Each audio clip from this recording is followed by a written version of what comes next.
نحمده ونصلي ونسلم على سيد الأنبياء والمرسلين أما بعد بسم الله الرحمن الرحيم يا أيها الناس إنا خلقناكم من ذكر وأنثى صدق الله العظيم اللهم صل على سيدنا ومولانا محمد وعلى آل سيدنا ومولانا محمد وبارك وسلم وصل عليه كما صليت وسلمت وباركت ورحمت وترحمت على إبراهيم وعلى آل إبراهيم إنك حميد مجيد. محترم خواتین و حضرات، السلام علیکم ورحمۃ اللہ وبرکاتہ. رمضان المبارک کا پہلا جمعہ آپ سب کو بہت بہت مبارک ہو. اللہ اور اس کے رسول کی خاص نظر شفقت سے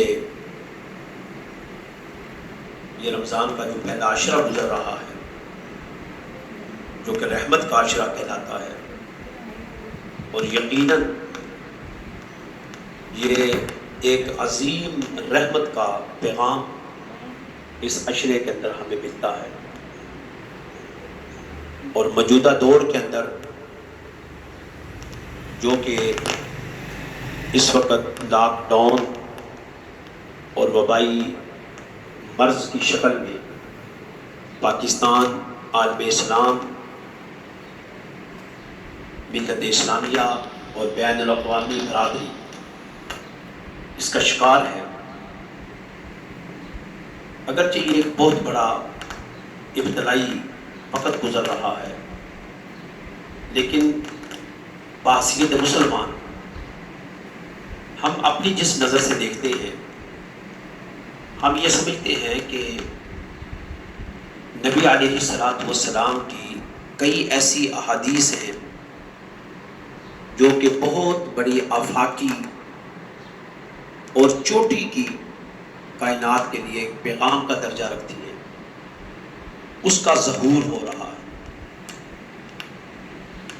اور یہ چیز ظاہر کی جا رہی ہے کہ سرکار دو عالم صلی اللہ علیہ وسلم واقعتاً طور پر پوری نسل انسانی کے لیے رسول ہیں، اور واقعتاً طور پر آپ کا جو پیغام ہے پوری نسل انسانی کے لیے.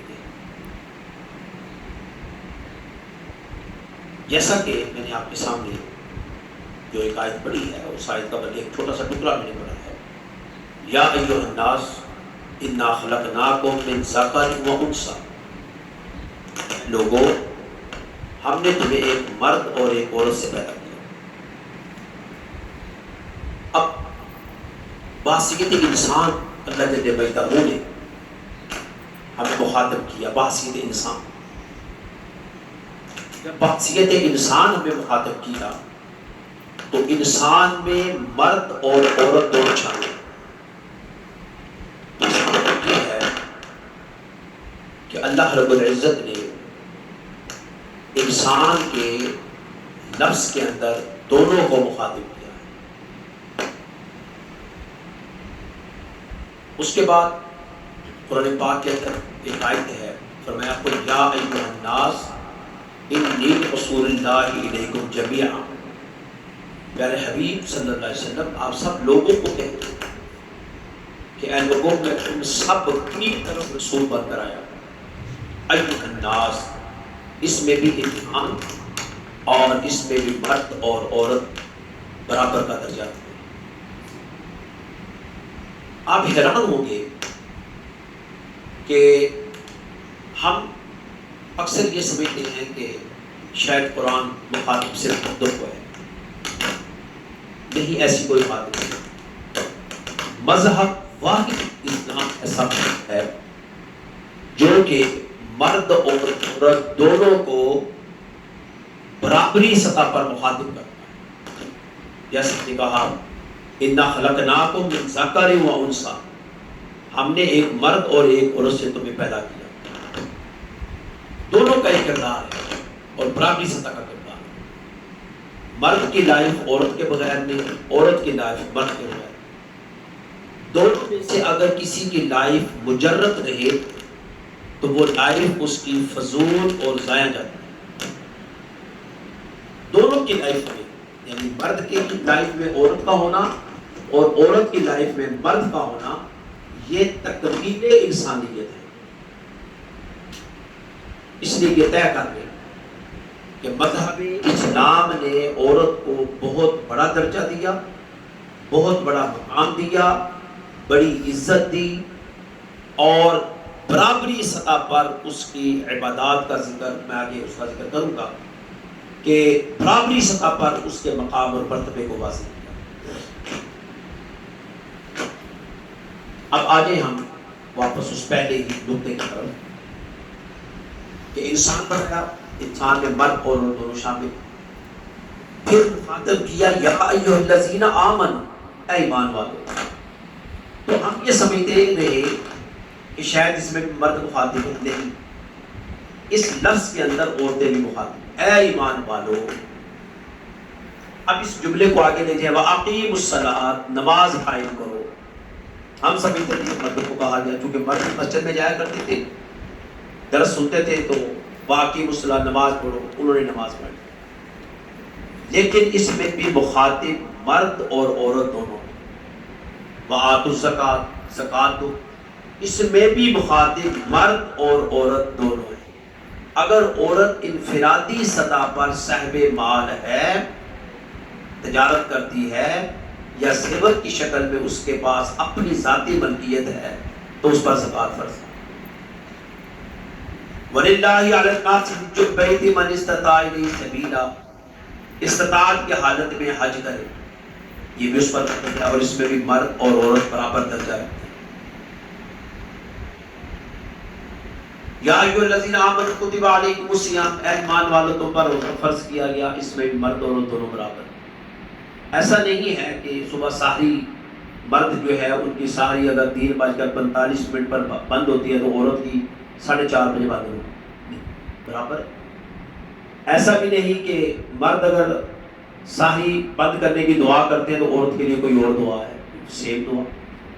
افطاری کے وقت مرد جو دعا کرتے ہیں عورت کے لیے الگ ہے، سیم دعا۔ تو ارکان اسلام دونوں کو برابری سطح پر مخاطب کرتے ہیں۔ ہم نے چونکہ یہ کردار، جس میں میں اپنی اس مسلک کو کہوں گا کہ علماء حق نے یہ کردار ادا نہیں کیا، نتیجہ کیا نکلا؟ نتیجہ یہ نکلا کہ آج پوری دنیا کے اندر اللہ نے اپنی پاور کے ذریعے، اپنی طاقت کے ذریعے، اپنی قوت کے ذریعے پوری دنیا کو لاک ڈاؤن میں لے گیا۔ میں تو اس کو اس پہلو سے دیکھتا ہوں، ورنہ اگر اس نے عذاب بھیجنا ہوتا، اس زمین کے نیچے بڑے کیڑے، اس زمین کے دائیں بائیں ہواؤں میں بڑے بے شمار جرثومے، وہ اٹھائے ہوئے ہیں بے شمار چیزوں کو، بیماریوں کو، تو اگر وہ بھیجنا چاہیے، عذاب بھیجنا چاہیے تو بھیج سکتے ہیں۔ آپ دیکھیں، آپ اپنے گھر میں گندم رکھیں، 6 7 8 مہینے اس کو بند رہنے دیں، آپ فرنیچر کو دیکھیں، اس کے اندر سے دمک نکل آئے گی۔ تو یہ کیا؟ یہ خدا کی بنائی ہوئی تخلیق ہے نا۔ تو آپ اس وقت پریشان ہو جاتے ہو، یہ لکڑی خراب ہو گئی، گندم خراب ہو گئی، آٹا پڑاتا خراب ہو گیا، اس وقت آپ اپنے آپ کو کوستے ہیں کہ نقصان ہو گیا۔ لیکن آپ یہ نہیں دیکھ رہے کہ کن چیزوں نے اس کو خراب کیا، وہ جاندار ہیں، اور اس کو پیدا کس نے کیا تھا، اور اس میں راز ہے کہ استعمال کرو، کیوں جمع کر کے رکھ لیں گے۔ بہرحال یہ وسیع موضوع ہو جائے گا۔ ہمارا جو ادارے کا ایک عرصہ سے اعظم صاحب خصوصاً اس بات کو جانتے ہیں، اور محترمہ باجی دورہ صاحب اس بات کو جانتی ہے کہ ہمارا پہلے دن سے یہی سٹرکچر تھا کہ گھروں کے اندر، اور جہاں پر آپ بیٹھے ہیں ان کو بھی گزشتہ جب سے بھی اس سلسلے کے ساتھ منسلک ہیں، شاید کوئی بھی میرا، بلکہ شاید کا لفظ بھی غلط ہے، اگر آگے پیچھے ہوئے تو بچوں کو اس ڈیوٹی پر نبھایا ہے کہ لازمی طور پر مجلس کا انعقاد ہوا، چاہے ایک بندہ بیٹھ جائے، چاہے 2 بیٹھ جائے، چاہے 3 بیٹھ جائے۔ آج کیا کہا جا رہا ہے اور کن سے کہا جا رہا ہے؟ علماء کیا ہے؟ لا محالہ حجت کا درجہ ہو رکھتی ہے، مدارس ہیں، فتوے دیتے ہیں. آج کیا کہہ رہے ہیں؟ نماز گھر میں جائز ہے پڑھنا. کل کیا کہتے تھے؟ گھر میں نماز میں بھی مسجد قریب ہو. یہ وہ حدیث ہے پیغمبر مصطفیٰ صلی اللہ علیہ وسلم کی جس کا آج ظہور ہو رہا ہے. کیا کہ اللہ رب العزت نے میرے لیے ساری زمین کو مسجد بنا دیا. یہ ہے حدیث, اس حدیث کا صحیح معنوں میں اب ظہور میں دیکھا. مسجدیں بند ہوگی کئی جگہوں پر جہاں پر مسجدوں میں اہتمام ہے, وہ کیا اس کو کہتے ہیں, ان کے وائرس کو مارنے کا, وہاں ہے. کئی جگہوں پر نہیں ہے اللہ پر. بلکہ آپ حیران ہوں گے کہ مجھے حالانکہ میں یہاں آنے سے پہلے مجھے دوستوں نے کہا کہ احتیاط کیجیے گا, دفعہ 144 لگی ہوئی ہے. چند علامہ احسان علی ظہیر صاحب کے بیٹے کے اوپر پرچہ انہوں نے وہ درمیان میں فاصلہ بھی رکھا. باہر ہے صورتحال جو ہماری تھی وہ بڑی کبیر سی صورتحال. ہم مرض کو نہیں دیکھ رہے, ہم پاکستان کے قانون کو دیکھ رہے ہیں. ہم چاہتے ہیں قانون کو. اب موقف کیا ہے؟ موقف یہ طے ہوا کہ آپ اپنے گھروں میں بنائیں. تو گھر کو مسجد بنا دیا. تو مسجد ہم نے نہیں بنائی, یہ تو اللہ کی شان. انہی بندوں کی زبان سے بات نکل گئی جو کہتے تھے گھر میں نماز نہیں ہوتی مردوں کی. اب آئے دوسرا جملہ, مرد کا حصہ دیوار کا باہر کا اور گھر کا حصہ جو دیوار کا اندر وہ عورت کا ہے. یعنی مرد کی حکومت یا مرد کی محنت وہ گھر سے باہر ہے اور گھر کی حکمران عورت ہے. تو مرد کو بھی پابند کر دیا عورت کے تعمیر. اب آئی پابند کر دیا. اب گھر کس کا ہے؟ عورت کا. اب وہ مرد کو کہیں گی آپ یہ کریں یہ کریں یہ کریں, ایسے مسلے بچائیں ایسے چادریں بچائیں, وہ ساتھ ساتھ بتاتا ہے جب ٹھیک ہے. تو جن لوگوں نے پہلے سے یہ کام کر رکھا ہے ان کے لیے اچنبھا نہیں, پریشانی نہیں. وہ کہتے ہیں ہم تو یہ پہلے کر رہے تھے. اور جن لوگوں نے کبھی سوچا بھی نہیں تھا ان کے لیے ٹینشن بڑھ. انہوں نے کیا کیا؟ انہوں نے یہ کیا کہ چلو اکیلے پارٹی چلو نہیں سونا پسند کرتے. اور جن کے ہاں یہ معقول تھا انہوں نے مسلے بچھا دیے. انہوں نے کیا, ابھی ہم تو پہلے بھی پڑھتے تھے, ہم نماز بھی پڑھتے تھے, جمعہ بھی پڑھتے تھے. اچھا پھر ایک اور بڑی دلچسپ بات, جمعے کے لیے ہمارا فتویٰ یہ چلتا رہا علماء کا کہ جہاں پر اتنے بندے ہوں اتنی جگہوں تب جمعہ ہوتا ہے. اب کہتے ہیں جمعہ گھر میں بھی ہو جاتا ہے. اور اب یہ بھی کہتے ہیں کہ جمعہ جو ہے 3 بندوں کا بھی ہو جاتا ہے. چاہے ان سے پوچھے کل تک کہتے تھے کہ کم سے کم 50-100 بندہ ہو تب جمعہ ہوگا, ورنہ جمعہ ہی ہوتا ہے. اب ہو جاتا ہے. تو ایک مرض نے آپ کو مجبور کر دیا, لاک ڈاؤن, یعنی آپ کو گھر میں بند کر دیا. گھر میں نماز کی شکل میں مسجد کا اظہار گھر سے اندر سے نکل آیا. وہ گھر جو اس وقت بن گیا تھا مرکز میڈیا کا, الیکٹرانک میڈیا کا, سوشل میڈیا کا, یوٹیوب کا, وہ مرکز بن گیا اللہ اس کے رسول کا. حضور علیہ السلام کی یہ حدیث, آفاقی حدیث, عورت کا جو کردار ہم نے سائلنٹ کر دیا تھا, خاموش, کوئی کام نہیں. بس اگر کوئی گھر میں بری عورت ہے تو بیٹھ کے قرآن پڑھ رہی ہے, عادت پہنی ہوئی ہے, ساتھ باتیں بھی کر رہی ہے, اور چل پترا جی کر رہے ساتھ پڑھ رہی ہے. اب باضابطہ تشکیل دے دی گئی گھر کے اندر نماز پڑھنے کی, قرآن پڑھنے کی اور دیگر امور کرنے کی, پوری تشکیل دے دی. تو گھر کے اندر جب عبادت کا تصور شروع ہوا تو میں نے تو جو اپنا حلقہ ہے وہاں تو میں نے اسپیشلی طور پر کہا کہ آپ تراویح کا اہتمام کریں. جن کے گھر میں بچہ کوئی حافظ قرآن ہے چاہے وہ چھوٹا ہی کیوں, کل تک کہتے تھے کہ نابالغ بچے کی نماز نہیں ہوتی. اب سب خاموش.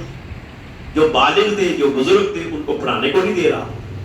لیکن ہم شروع سے کہتے تھے کہ میرے آقا علیہ السلام کا فرمان ہے کہ جب معیار امامت کیا ہے, جس کو قرآن سب سے زیادہ یاد ہے, یہ معیار ہے.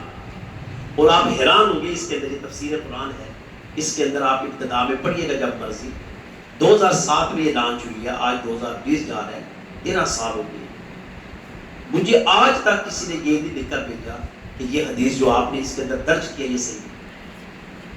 حضرت ام ورقہ رضی اللہ تعالیٰ عنہ جماعت کے نماز پڑھاتی تھی, خود امامت کرتی. اور میں ایک بہت بڑے اسکالر سے میں نے سوال کیا, اس وقت شروع کی بات ہے, میں پچھلے دنوں میں اپنے نوٹس چیک کر رہا تھا تو یکدم وہ سوال آ گیا. میں نے ان سے سوال کیا تھا کہ ہم اس کے اوپر اتفاق کیا ہمارے علماء نے کہ عورت کی امامت کرے. ام گرکا, انہوں نے کہا ام گرکا کے پیچھے مردوں نے بھی نماز پڑھی. ام گرکا کے پیچھے مردوں نے بھی نماز پڑھی ہے. وہ ایک بستی سے چل کر آئی تھی. انہوں نے حضور کی بارگاہ میں عرض کی یا رسول اللہ, حافظ کیونکہ عربیوں کا بہت تیز تھا. انہوں نے کہا یا رسول اللہ صلی اللہ علیہ وسلم مجھے کچھ سکھائیے, آپ نے قرآن سکھایا. کہا یا رسول اللہ آپ کیا کروں؟ فرمایا اپنی بستی میں جا کر اس کی تبلیغ کروں. بستی میں تبلیغ کی, پھر واپس آئی, دیکھا کہ یہاں پہ نماز لوگ پڑھتے ہیں. یا رسول اللہ ہم بھی چاہتے ہیں وہاں اہتمام کریں. تو فرمایا کہ وہاں ایک چھوٹا سا, چونکہ نماز کا مسجد کا ایسا کنسپٹ نہیں تھا, ایک تھرا بنتا تھا. اگر آپ کو یاد ہو دیہاتوں میں تھرے بنتے تھے, انہوں نے ایک تھرا بنا دیا, کعبے کا سمت طیب کر دیا. پھر وہ آ کر آپ نے بتایا کہ یا رسول اللہ میں نے وہ تھرا بنا دیا, پڑھائی کو. فرمایا قرآن سب سے زیادہ کس کو یاد ہے یا رسول اللہ؟ مجھے. فرمایا اذان کس کو آتی ہے یا رسول اللہ؟ مجھے. فرمایا اقامت کس کو آتی ہے؟ فرمایا مجھے. فرمایا جاؤ اذان بھی دو, اقامت بھی پڑھو, امامت بھی کراؤ. اس حدیث کو یہ ضرور کہہ دیا کہ وہ ایک مخصوص وقت تھا, لیکن میں کہتا ہوں کہ مخصوص وقت تھا تو یہ حدیث آج کیسے ظاہر ہوگی کہ پوری زمین جو ہے اللہ تعالیٰ نے میرے لیے مسجد بنا دی. ہم تو کہتے ہیں کہ نماز مسجد کے علاوہ ہوتی نہیں ہے, تو اس کا ظہور ہو گیا. اس کا کردار بھی اللہ نے واضح کر دیا. یہ بچیاں امان کر رہی ہیں.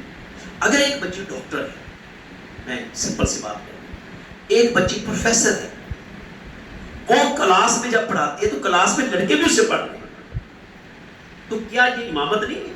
امامت یہ تو نہیں کہ آپ نے 2 سجدے کر دیے, یعنی ایسے کھڑی ہے اور آگے پوری لہر کھڑی ہے. اس کے اوپر ہمارا اعتراض ہے, تو اس کلاس کے اوپر اعتراض نہیں ہے. جس کلاس کے اوپر ایک لیڈی ڈاکٹر لیکچر دے رہی ہے لڑکوں کو, ایک پروفیسر لڑکا لیکچر دے رہا ہے لڑکیوں لڑکوں کو, اور خود ہم چھوڑ کر آتے ہیں وہاں. اور جس کو خدا نے اجازت دی کہ یہ برابر ہے وہاں ہم نے کیا کیا؟ خدا سے بغاوت کر. دنیا کے سارے میٹر میں ہم نے عورت کو مثلا کہہ دیا گھر کا خرچہ چلاؤ, وہ ڈپارٹمنٹل اسٹور سے شاپنگ خود کر. شادی بیاہ میں ساری شاپنگ خواتین کرتی ہیں, سلیکشن ساری کرتی ہیں, ہم مطمئن. یہ قیادت نہیں ہے. جہاں ضرورت تھی وہاں دروازہ بند کر دیا, اور جہاں ضرورت نہیں تھی, جہاں یہ تھا کہ بازاروں میں نہیں جانا, جہاں یہ تھا فضول خرچی نہیں کرنی, وہاں ہم نے اوپن کر. تو نتیجہ تو پھر یہی تھا کہ ہمیں پنجابی کی بات ہے کہ پھر لتر ہی پڑھنے, پھر خدا سے ناراض تو ہونا تھا کہ جس جگہ پر اللہ اور اس کے رسول نے اجازت دی تھی اس دروازے کو ہم نے بند کر دیا. مثلا 22 والے میں اگر آپ کو موقع ملے تو ضرور وہ دیکھیے گا. 10 صفتے ان المسلمین والمسلمات, حالانکہ یا ایھا الناس میں عورت بھی شامل, یا ایھا الذین آمنوا میں عورت بھی شامل. یہاں مخاطب دونوں کو کی ہے, ان المسلمین والمسلمات والمؤمنین والمؤمنات والقانتین والقانتات والصادقین والصادقات والصائمین والصائمات والحافظین فروجهم والحافظات والذاکرین اللہ کثیرا والذاکرات. 10 صفتیں مردوں کی اگر ہیں, یعنی ایمان والے مرد ہیں تو ایمان والی عورتیں, صدقہ دینے والے مرد ہیں تو صدقہ دینے والی عورتیں, روزہ رکھنے والے مرد ہیں تو روزہ رکھنے والی عورتیں, خشیت اللہ کی بارگاہ میں جھک کر رونے والے مرد ہیں تو جھک کر رونے والی عورتیں, اللہ کو یاد کرنے والے مرد ہیں تو اللہ کو یاد کرنے والی عورتیں بھی ہیں. یہاں ملائک ہیں. اگر مردوں کے اندر ملائک موجود ہے تو ملائک عورتوں کے اندر بھی موجود ہے. قرآن کے اندر موجود نہیں ہے. قرآن میں 3 بڑے انتہائی عجیب کردار. ایک مرد ہے نیک اور صالح پیغمبر, اچھا کردار. ان کی عورت کافر ہے, اچھا کردار. حضرت لوط علیہ السلام, نوح علیہ السلام. دوسرا کردار فرعون کافر بدترین, اور حضرت آسیہ علیہ السلام ٹاپ کی مومنہ. 2 کردار. تیسرا کردار ابو لہب اور اس کی بیوی کا, دونوں ہی مردود. قرآن نے دونوں کو مردود قرار دیا, اور یہ تینوں واقعہ قرآن کے اندر کردار ہے. ایک کردار کسی جگہ پہ عورت نے, کسی جگہ پہ مرد نے, اور کسی جگہ پر, لیکن یہ دنیا میں گزر چکا بات ہے. حضور کی امت کو کیا اجازت دی گئی؟ تم برابر ہو, مسلمین مسلمات, مؤمنین مؤمنات, قانتین قانتات, خاشعین خاشعات, صابرین صابرات. اگر صبر مرد کرتے ہیں صبر عورتیں بھی کرتے ہیں. تو اس لیے مگر تھوڑا ہے، میں اگر نیکسٹ انشاءاللہ موقع ملا تو اسی موضوع کو میں آگے لے کر چلوں گا. لیکن یہ طے ہوا کہ یہ حضور علیہ السلام کی حدیث کا ظہور ہے. یہ طے ہوا. گھروں کے اندر اس پہلو سے دیں گے تو آپ کا ایمان مضبوط ہوگا، مستحکم ہوگا کہ حضور علیہ السلام کی جو افاقی رسالت ہے، افاقی نبوت ہے، اس کا ایک ظہور تو اب ہم دیکھ رہے ہیں کہ گھروں کو ہم نے ویران کر دیا تھا، گھروں میں لڑائی جھگڑے شروع ہو گئے تھے، گھروں میں فتنے آ گئے تھے. آج گھروں میں نماز کا ایک مرکز بنا دیا گیا، روزوں کا مرکز بنا دیا گیا، جمعہ کا اور دیگر عبادات کا مرکز بنا دیا گیا. اس کا مطلب اللہ کا ہم جتنا بھی شکر ادا کرے تھوڑا ہے. اس شکرانے کے طور پر اپنے وقت کو کیش کیجیے. ہماری بہنوں کی ڈیوٹی ہے اپنے گھروں کے ٹمپریچر کو نارمل رکھیے گا. قدم قدم پر اگر اللہ تعالیٰ نے آپ کو موقع دیا ہے تو قرآن پڑھیں. وہ بہنیں بیٹی جو گھروں میں سورہ نساء پڑھیں، بار بار پڑھیں ترجمہ نساء. لیکن یہاں آپ کی باجی صاحب آئے، ان کے پاس سے آئے، ترجمہ تشریح یہاں موجود ہے، تفسیر چاہیے ہم حاضر ہیں. آپ لیں اور اس کو سورہ نساء کو پڑھیں، عورتوں کے حقوق. سورہ مریم کو پڑھیں، عورتوں کے متعلق. اور انتہائی طور پر وہ موضوعات ہیں کہ آپ بار بار پڑھیں. سورۃ البقرہ کے اندر کچھ رکوع ہیں جس میں نکاح کا ذکر، طلاق کا ذکر، خلا کا ذکر، آپ کو ان کی معلومات ہونی چاہیے. یہ اللہ تعالیٰ نے آپ کو ایک بہت خوبصورت ٹائم دیا، اس ٹائم سے دین کو سیکھیے. ہمارے تو جہاں جہاں کے کام ہو رہے ہیں ہم ان کو کہتے ہیں کہ آپ دین کو فراہم کریں، نہ یہاں کر سکیں. مت دیکھیں، جھجک مت لیں، دین میں مت جھجک لائیں. اور جہاں جھجک ہونی چاہیے تھی وہاں تو اپنے جھجک بھی نہیں، اور جہاں جھجک نہیں ہونی چاہیے تھی وہاں جھجک نہیں. آخر میں اس کو بات ختم کرتا ہوں. حضرت عائشہ صدیقہ رضی اللہ تعالیٰ عنہ بڑے بڑے مرد صحابہ کی استاد. بس یہ یاد رکھیے، میں آپ کو وہ تفصیل انشاءاللہ اگر کسی وقت مجھے موقع ملا وہ بتاؤں گا کہ وہ کون سے صحابہ تھے جو فتوے کے اندر حضرت عائشہ کا فتویٰ لیتے تھے، اور حضرت عائشہ صدیقہ رضی اللہ تعالیٰ عنہ کے فتوے کو لے کر امت کو آگے بتایا. اور قرآن میں ازواج مطہرات میں سے جن کی شان میں بیشتر آیات نازل ہوئی سورہ نور میں، وہ حضرت عائشہ صدیقہ رضی اللہ عنہ. آخر راز تو ہے، یہ تو کام خدا کیا ہے، خدا کو پتا تھا نا آنے والے وقت میں کیا ہوگا، ہمیں تو نہیں پتا. تو جس خدا نے اس کائنات کو تشکیل دیا، جس خدا نے پیغمبر مصطفیٰ کو بھیجا، جس خدا نے قرآن کو بھیجا، اس کو پتا ہے کہ آنے والے زمانے میں کیا ہونا ہے. اسی خدا نے عائشہ صدیقہ رضی اللہ تعالیٰ کے مقام المرتبے کو اس قرآن کے اندر رکھ کر ثابت کر دیا کہ عورت کا کردار اسلام کے اندر نہایت اہمیت ہے. اللہ تعالیٰ سے دعا ہے کہ اللہ پاک سمجھنے کی توفیق عطا فرمائے. آمین. وآخر دعوانا ان الحمد للہ رب العالمین. السلام علیکم ورحمۃ اللہ وبرکاتہ.